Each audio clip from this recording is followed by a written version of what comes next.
This lecture is about the concept of strata, and it's taken from my book Assemblage Theory and Method, which came out earlier this year in 2020. The concept of strata is quite a challenging one, and there have been a number of different ways of interpreting it.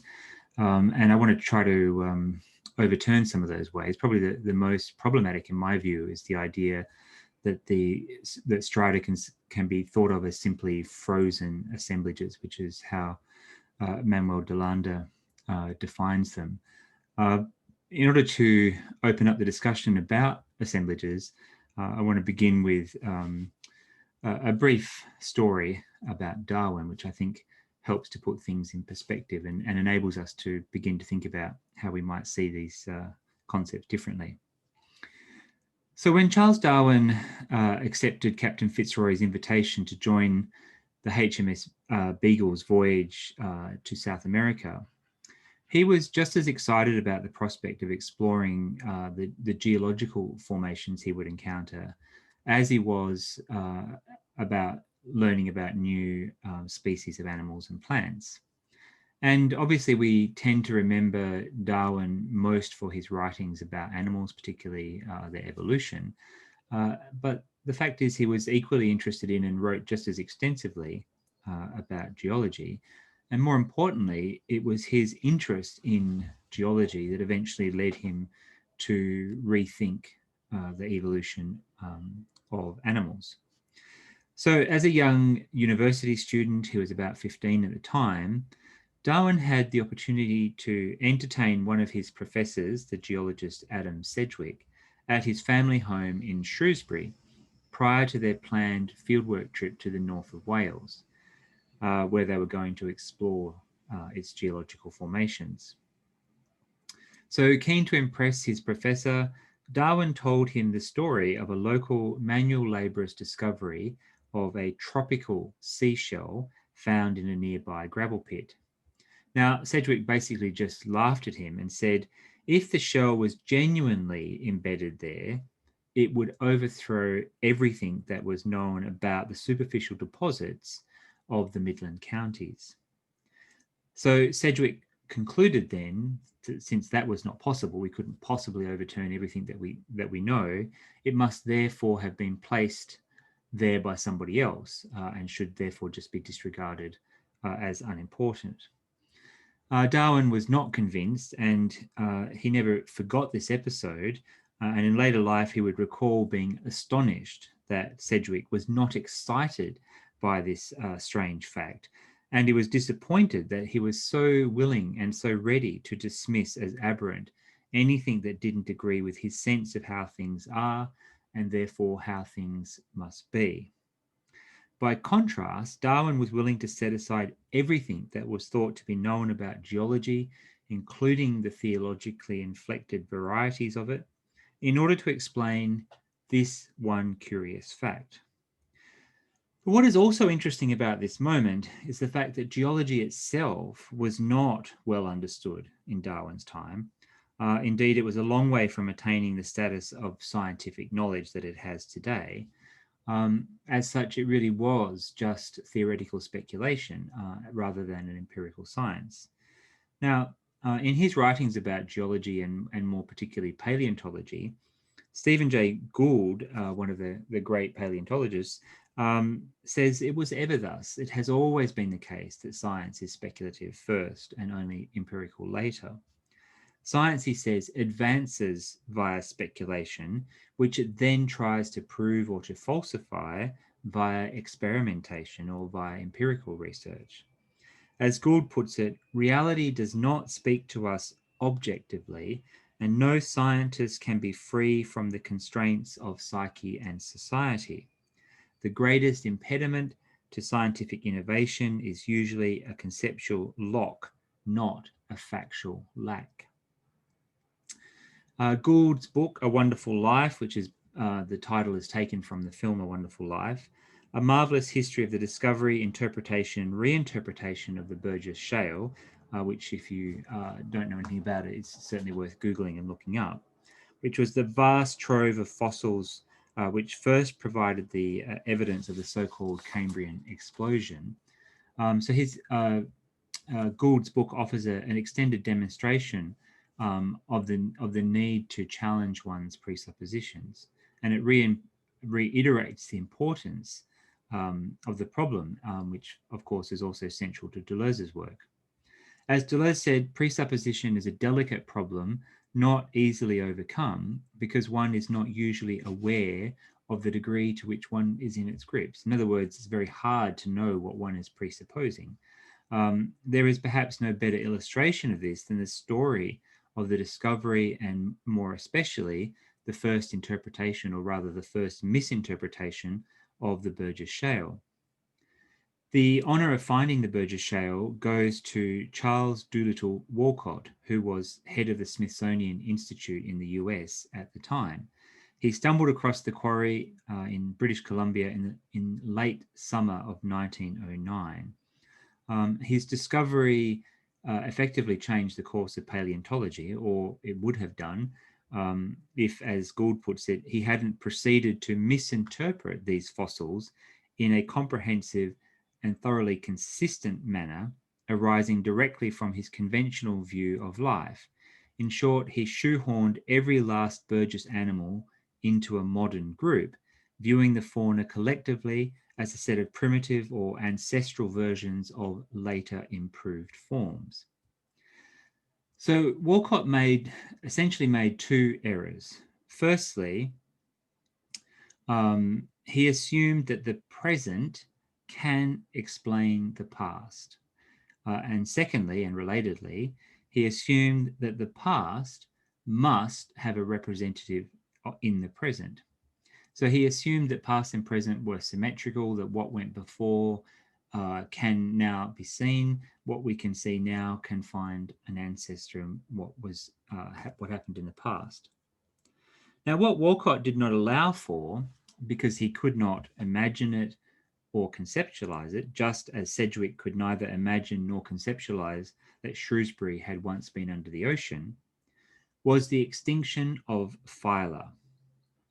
So it is now estimated that 15 or so different phyla are evident in the Burgess Shale, and perhaps more, of which only 4 can claim modern ancestors. So in other words, Walcott found 15 or more different varieties of not just animal species, but whole phyla that could have given rise to who knows what variety of animals in the present moment. But not all of those phyla survived. In fact, as far as we know, only 4 survived.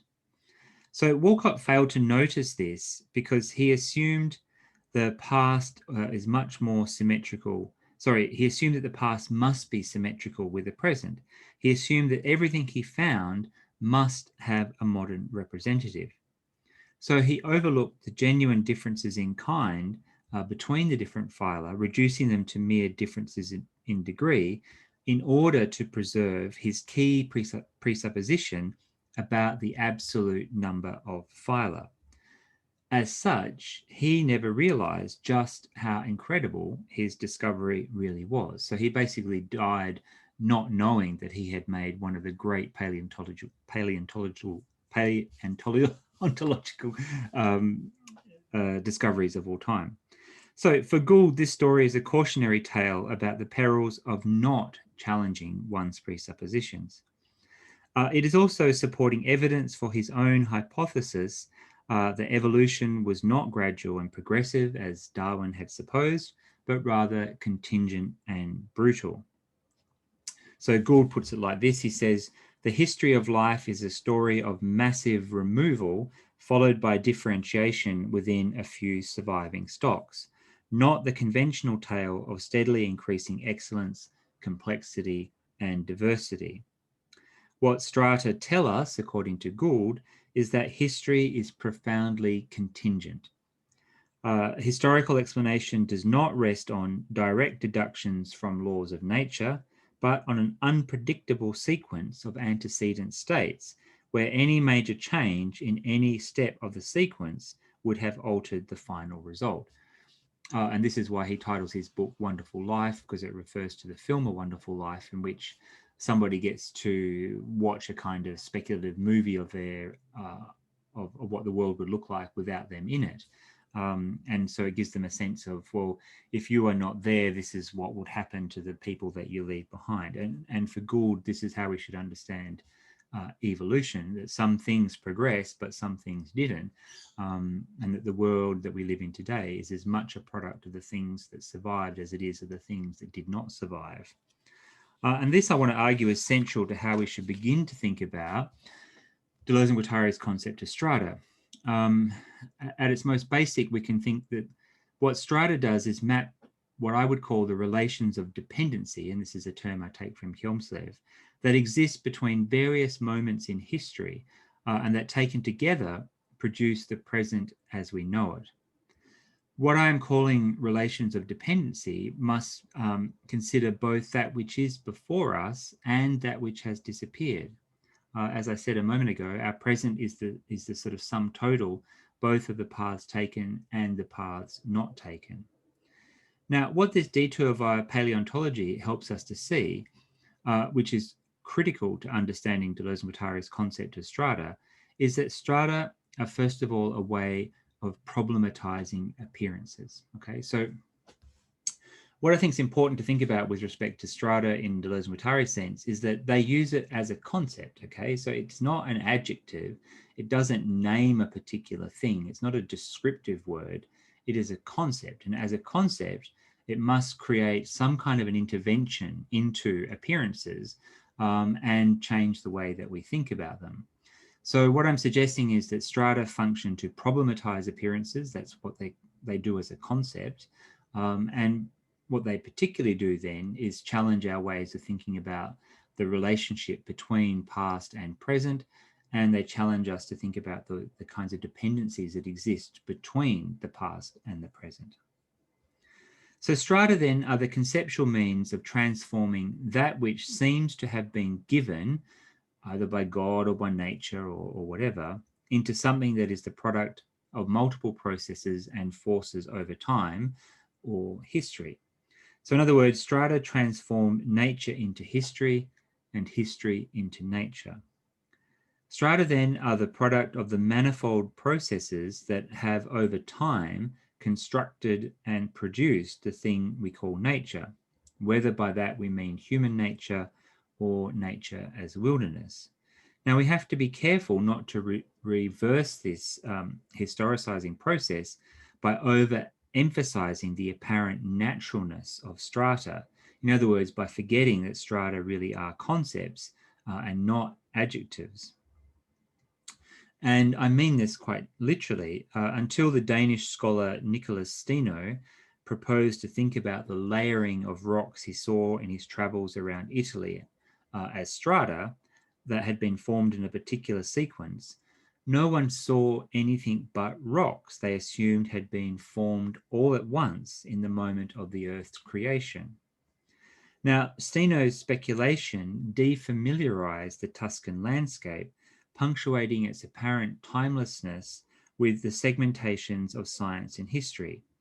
His conclusion, however, was anything but scientific. In fact, it was completely unscientific and ahistorical. In his mind, the existence of geological stratification proved that the world had been inundated with water at the time of Noah's flood, just as it says in the Bible. So the lesson to be drawn from this is not that we can use stratigraphy to understand contemporary society as though contemporary society somehow resembles geological formations. Rather, the lesson is that in order to begin to analyze contemporary society, we need to construe it as a problematic field. And just as Darwin wondered how a seashell came to be in a gravel pit in the Midlands, so we need to wonder how it is that our world is populated by similarly inexplicable phenomena such as Trump and so on, and look for systemic and systematic explanations. Okay, so what is stratification? I want to give several answers to this question because I think it serves several different purposes in Deleuze and Guattari's work. And I guess what I'm suggesting too is that when you're reading Deleuze and Guattari, the question you should be asking yourself is what function does this concept serve? Why did they need to invent it? What is the problem that it answers to, instead of trying to see it as a description for an already existing thing? So in order to kind of explain a little bit, I still want to start with a big picture, if you like, because in my experience, the more one drills down into the technical details of Deleuze-Guattari's concepts, the harder it is to see the world beyond the page. So Deleuze and Guattari specify that there are three types of strata: the geological, the biological, and what they call the alloplastic, but I will call the techno-semiological, basically humans, each of which is composed of a different combination of two key variables, namely content and expression. Now, the crucial thing to understand here is that the relation between these two variables is different on each stratum. Okay, so the first and most important thing we have to get our heads around is that not all strata are the same. They're not composed in the same way. They don't necessarily function in the same way. So it's sort of poor philosophy if we just simply label everything as strata. We have to think about what kind of strata they are and how that strata is formed. Now, this has two crucial implications for us. First of all, it means that there is no direct correspondence between the different strata. One stratum cannot be used to explain another stratum, and that each one has different capacities which are not necessarily shared by the others, and this reinforces the previous point. The most important function of the strata, I would argue, is this: they problematize and map the terrain of human existence in a way that can perhaps be visualized along the lines of three-dimensional chess. It amounts to saying that we humans depend on the properties of the earth for our existence, geology, and we depend upon the properties of our bodies for what we can do on the earth, and that's biology. But we, as humans, constantly exceed those limits in the functionings of our mind. And this is the essential difference between the geological and biological strata and the techno-semiological stratum, which is the production of signs, both symbols and language, which enables the third stratum to translate the other two and, in a sense, always go beyond them. The third stratum then is alloplastic, meaning it can change, whereas the first and the second are homoplastic. In other words, in contrast to Deleuze, I'm saying assemblage theory does not avoid essentialism. In fact, essentialism should be entrenched at its very heart. Geology, biology, and techno-semiology are essentially different. They are formed differently, they evolve differently, and they are defined by an organization of relations that is specific to each of them.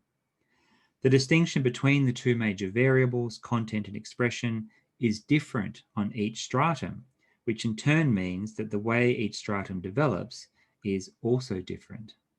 The geological stratum proceeds via induction, the biological stratum proceeds via transduction, and the techno-semiological stratum proceeds by translation. In each case, what is essential is the increased autonomy of expression and hence the capacity for deterritorialization. So in the geological stratum then, the distinction between content and expression corresponds to the distinction between the molecular content and the molar expression and can be understood in terms of orders of magnitude.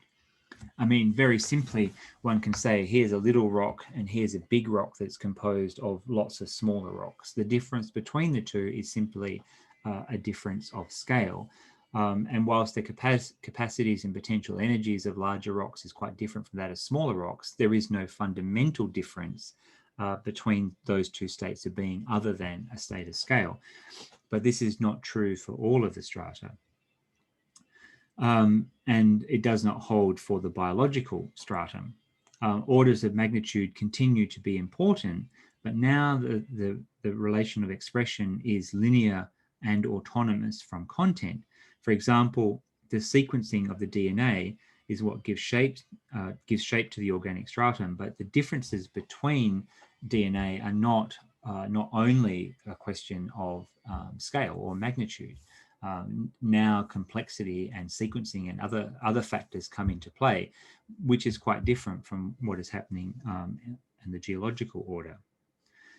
The techno-semiological stratum is different again. Whereas the organic stratum is defined by spatial linearity, the techno-semiological stratum is defined by superlinearity, i.e. that which sits above the linear. Language, to give only the most privileged example, is not just a matter of a linear sequence of words and phrases. It also entails a synthesis between words and the way by which words combine to form meanings, which are ephemeral events rather than composites of materials. And these combinations can be changed at will. For example, breaking the rules of language can produce poetry just as easily as it can produce nonsense. And proof of this is easy enough to find just by looking at poetry, and even more, I think, revealingly, to try to translate poetry from a language that you don't know, just using a dictionary. Like what you end up with as your translation is anything but poetry. Now, what interests Deleuze and Guattari about these different forms of strata is the way that these essentially different strata can nevertheless impact on each other without ceasing to be essentially different from each other. In other words, the assemblages that we think of as everyday life are combinations of different strata, combinations of the geological, combinations of the biological and the techno-semiological. But these things don't all just kind of blend into one thing. They remain distinct from each other, but are able to form new kinds of combinations. And Deleuze and Guattari, as a sort of methodological advice to us, say we should make maps of these combinations, organic, ecological, and technological maps that we can lay out on a plane of consistency. Now, what do these maps do? And this is what I want to suggest, is that what we map, in effect, are orders of dependency. Okay, the relations between the different strata can be understood as orders of dependency. So you think about yourself as a speaking subject, that depends upon you having a biological body. Your biological body must be located somewhere in time and space, and that's standing on the ground, which is the geological stratum. Now, those three things must come together and are dependent upon one another, but do not necessarily influence each other in a direct way. And so that is what they're talking about with respect to strata. So mapping orders of dependency then must take into account a power of selection to explain why one component is included and not another.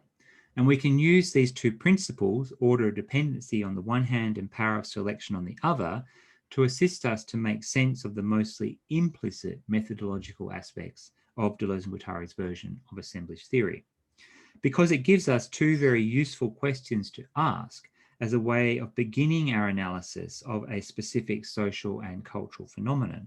Firstly, we ask, what is the class of object that we are dealing with? What are its components? Now, this is essentially a question of scale. Where does the object begin and end? And secondly, we ask, what type of relation obtains between the components? What gives it consistency? And this is essentially a question of selection. Which components belong to a particular class and which don't? Both content and expression exhibit these two principles.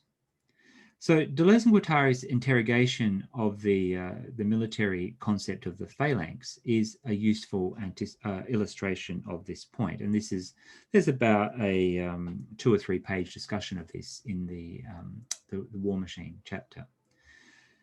So the phalanx then is the class, and the class, and the soldiers, their spears, their daggers, chest plates, shields, and so forth are the components of that class, and each piece is in its own way dependent upon the other.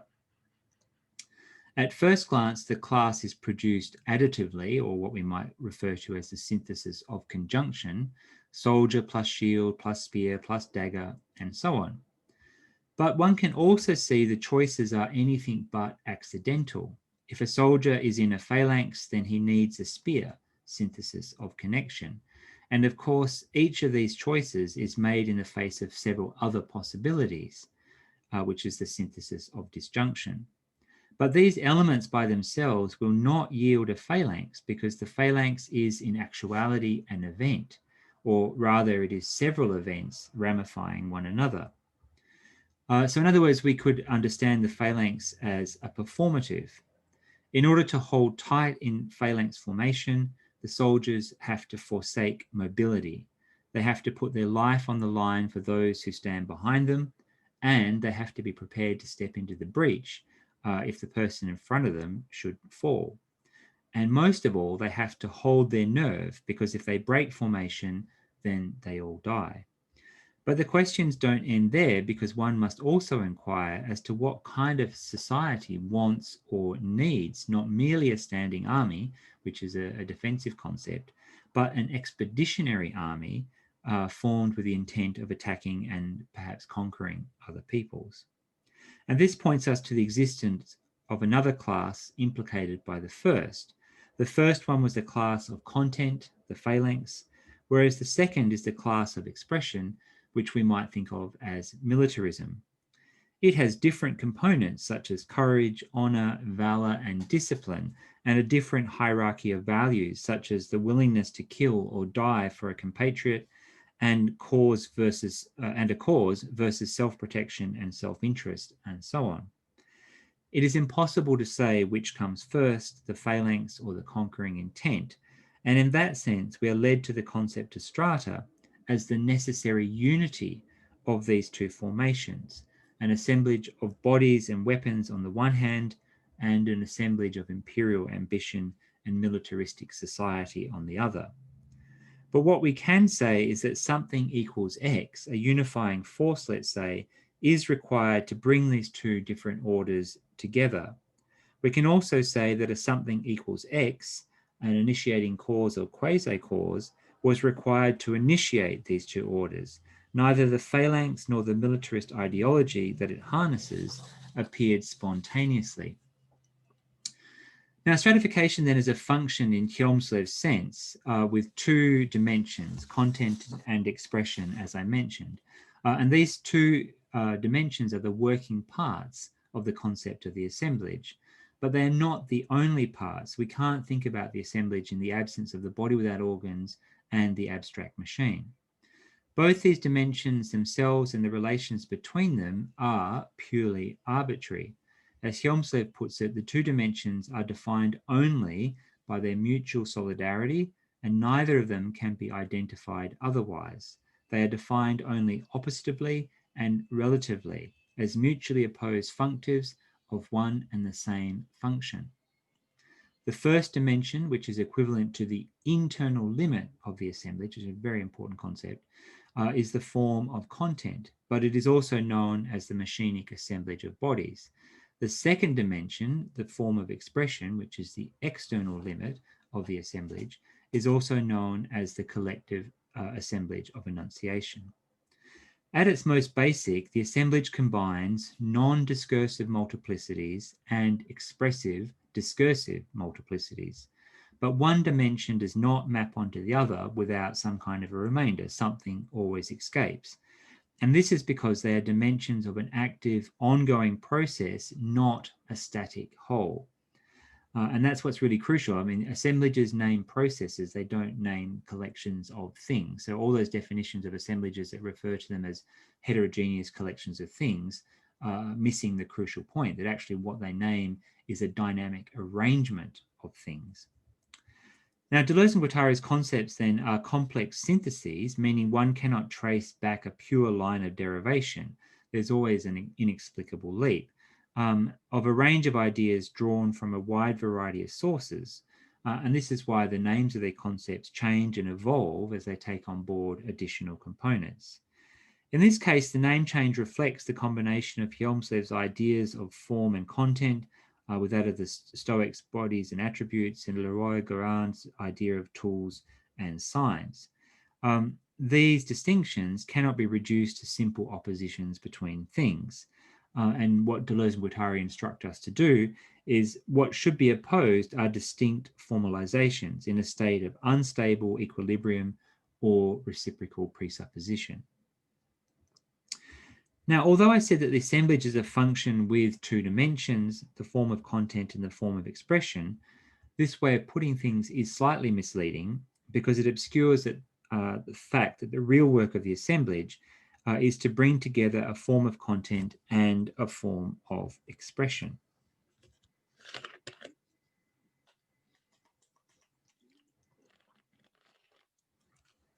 For convenience, we speak of assemblages as already composed things, but in fact, what it really names is a state of interactivity between two distinct and autonomous formalizations. These formalizations are bound together by an assemblage and as an assemblage, which causes the multiple intensities and singularities captured by the strata to resonate, the sphere and the desire to use it, for example. Resonance, or the communication occurring between two independent orders, is what institutes the stratified system. So resonance then is one of the most important concepts in Deleuze and Guattari's thinking, but somehow it seems largely to have escaped detection.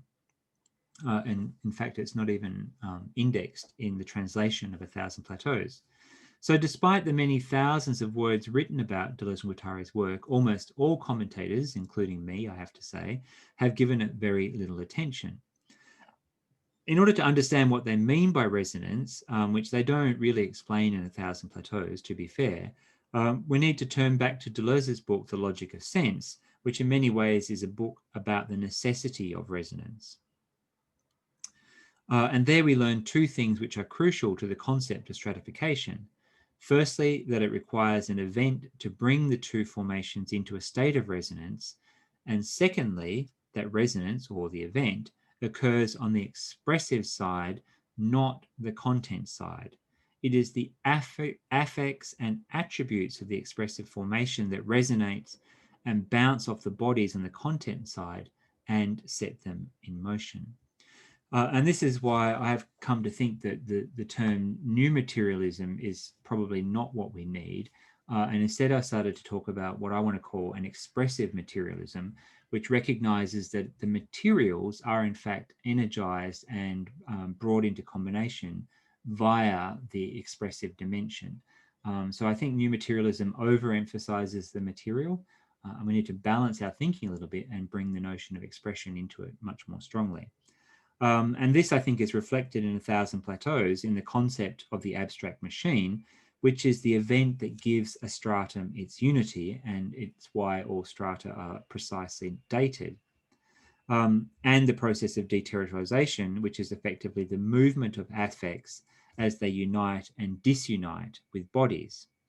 So the phalanx would be nothing without the discipline, the courage, the homosocial bonds, and imperial ambition that holds it together. And these, in turn, would never begin to vibrate and bind the group together without being set off by the resonance between several different events. The command to honor the fatherland, the command to honor the family, the command to defend the homeland, and so on. So what I've tried to do with this particular lecture is to kind of open up the debate about the concept of the strata.